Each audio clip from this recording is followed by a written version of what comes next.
Good morning, Hank. It's Tuesday. So today I want to discuss what we know about the relationship between Donald Trump's presidential campaign and the Russian government's interference in our 2016 elections. But first, a couple notes. Russia is a huge and massively diverse country of 144 million people, but in the context of this election meddling, we are talking specifically about Vladimir Putin and his government. Russia and the US are currently adversaries. Putin's regime has sought to undermine democracy and democratic institutions around the world, and in the US's view, invaded a sovereign nation. But whether the United States and Russia are friends is not actually that relevant to the legal questions at hand. Also, there is a lot of speculation about this story online. For the purposes of this video, I'm only going to refer to events that have either been confirmed by the people who participated in them or reported independently by two separate news organizations. Sources, as always, in the video info below. Okay, here we go. The Department of Homeland Security and the Office of the Director of National Intelligence have stated with high confidence that the Russian government sought to influence the outcome of the US presidential election favoring Donald Trump over Hillary Clinton. They've also stated that Russia's leader Vladimir Putin personally oversaw this operation, which actually shouldn't come as that much of a surprise. The Putin regime has a history of trying to sway foreign elections, and also Trump's policy positions were broadly much more favorable to Putin than Clinton's policy positions. I mean, as far back as 2007, Trump said that Putin was doing a great job. The Trump campaign even cut proposed language from the official Republican Party platform about supporting Ukraine in their ongoing conflict with Russia. Okay, so the Putin regime meddled in our election in at least three ways: via a disinformation campaign in which they created and shared inaccurate news stories, by trying to breach election data in several states, and by hacking the Democratic National Committee and DNC leader John Podesta to access their emails, which they then released to WikiLeaks. Now, you may not believe all of that, and certainly both WikiLeaks and the Russian government deny it, but there is overwhelming agreement not just within US intelligence circles, but also among both Republican and Democratic members of Congress, who, as you may have noticed, struggle to find common ground on pretty much anything. The email hack in particular made a significant impact because it created a huge imbalance of information. The public had access to all these Democratic emails, many of which one might charitably describe as sleazy, but not to any similar Republican emails that might have existed. It's a bit like saying, can you believe all this crap in candidate X's tax returns when candidate Y doesn't release their tax returns at all? Now, you can say, and you ought to, that political parties just shouldn't be sleazy. But my point is only that it created an information imbalance, and that by choosing whose emails we saw, Putin had a lot of say in the election narrative. Of course, none of that means the election was illegitimate. It wasn't. Or that Trump didn't win. He did. And benefiting from a foreign government's propaganda initiative is not a crime. However, colluding with that government is, probably. US election law says that a foreign national, be they Canadian or Russian or Martian, cannot make a contribution or a donation of any thing of value in connection with a US election. It also says that no American can solicit or knowingly accept a donation or any thing of value from a foreign national. I suspect we're going to hear the phrase thing of value a lot in the coming months, by the way, in part because the courts haven't been super clear at deciding what it means. If hypothetically you receive damning information about your opponent from a foreign national and then share that information, that is probably receiving a thing of value, but it hasn't been entirely established. And there are a lot of nuances here. Have you received a thing of value if you know about the thing and approve of sharing it but don't share it yourself? Did you solicit a thing of value if you set up a meeting with a foreign national in the hopes they would provide something they didn't provide, etc.? So many people in Trump's campaign had past relationships with Putin's regime. Trump's one-time campaign manager, Paul Manafort, received around $30 million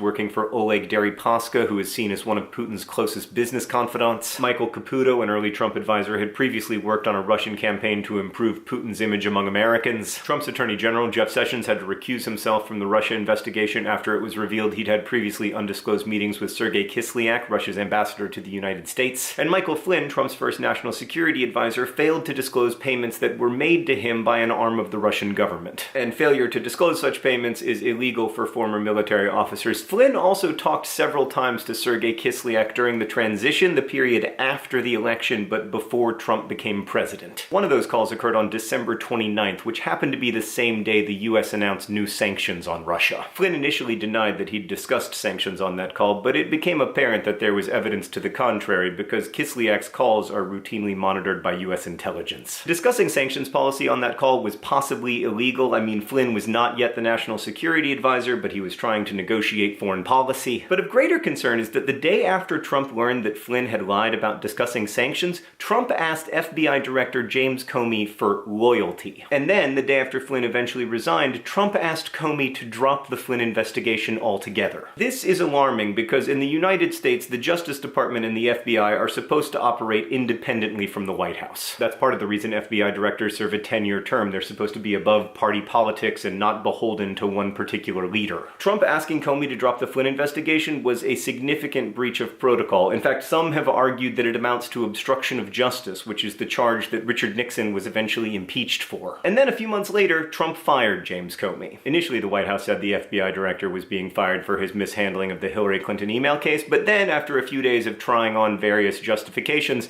Trump acknowledged that it was mostly about the collusion with Russia investigation. But if firing Comey was intended to make the investigation end, that gambit definitely failed, because a few days later, the Department of Justice appointed a special counsel, Robert Mueller. He is tasked with building a team to look into collusion and any matters that arise from the investigation. Since then, Mueller's been doing just that, and it's been reported that he's working with at least 2 grand juries to decide who, if anyone, should be charged with crimes. The most serious evidence of collusion that has emerged so far involves a meeting with a Kremlin-connected Russian lawyer that was attended by Donald Trump Jr., Paul Manafort, and Jared Kushner, the president's son-in-law and senior advisor. So during the setup for the meeting, Donald Trump Jr. was told via email that the lawyer had, quote, incriminating information about Hillary Clinton that she wanted to share as, quote, part of Russia and its government's support for Mr. Trump. That should have been a huge red flag. Like, the correct response there is, I cannot accept anything of value from a foreign national in connection with a campaign, especially not if it's part of a foreign government's support for my candidate. But instead, Donald Trump Jr. replied in part, if it's what you say, I love it, especially later in the summer. The meeting that ensued remained secret for over a year, until July of 2017, when the New York Times published a report about it. Donald Trump Jr. initially said the meeting was about adoption, but then a day later said that the meeting had been about Hillary Clinton, but that the lawyer had no meaningful information. Even if that's true, some legal scholars still think the meeting itself was illegal, depending on your definition of soliciting and thing of value. Kushner, meanwhile, failed to mention this and also several other meetings with Russian officials on his initial security clearance application. He also apparently asked the Russian government for a so-called back channel that would have allowed Kushner to communicate directly with Moscow without US intelligence listening in. Much of this is suspicious. Trump Jr., Kushner, Manafort, and Flynn have all been caught in lies about the extent and nature of their contacts with the Russian government. But, one, none of it is unambiguous evidence of collusion or cooperation with foreign nationals. And two, none of what is known publicly involves the president himself, except for him asking Comey to drop the investigation. That said, Trump's behavior toward Russia has at times been strange. As president, he had a private meeting with Putin without a US interpreter present, which is extremely unusual. Trump has also gone to great lengths not to criticize Putin, and he has refused to publicly acknowledge or condemn the Putin regime's interference in our election. But none of that is illegal, and connecting the dots can lead to a very misleading picture when you don't have many dots. What we know is that the Russian government sought to influence the US presidential election in Trump's favor, that at least one person in Trump's campaign knew about this, and that several people close to Trump had interactions with Russian foreign nationals that they either failed to disclose or lied about. None of the meetings reported so far involved the president himself, although he did try to interfere with the ensuing investigation. So that's what we know. What we don't know is almost everything. We don't know what was discussed in the meetings, whether any American accepted anything of value from a foreign national, and we certainly don't know if any American participated in collusion with the Russian government's efforts. Also, we don't even know for sure what a thing of value is. I think it's important to follow this story because it has big implications for the present and future of our democracy, but I also think it's really important to remember that we are living in the middle of the story, and we don't know how it's going to end. Now, if you're looking for information to confirm your pre-existing biases, you'll find plenty of that on both sides, but the whole truth,